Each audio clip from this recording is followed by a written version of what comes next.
So here's how to apply for Amazon affiliate program. It's actually quite easy to do, so make sure you watch till the very end so you don't miss any important steps. First, you will need to go to your Chrome browser from your laptop or your phone device. Then here in the search bar you have to search for the Amazon Associate program.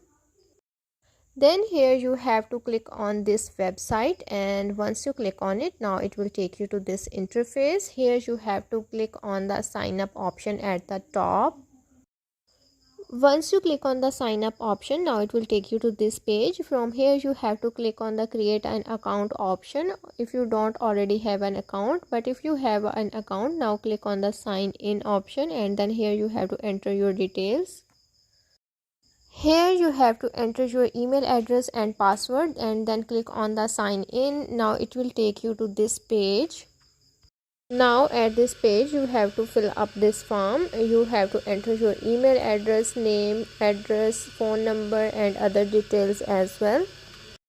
After that, here you have to add the URL of your website or your app.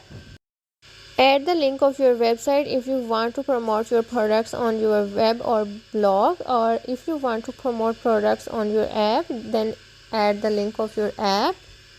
Once you have added the link, now here you have to check this box and then click on the next, and it will take you to this page. Now you have to fill this form as well and then click on the next. Now you have successfully applied for the Amazon affiliate program. After that, you have to wait for the few days until the Amazon associates will get back to you. So this was how to apply for Amazon affiliate program.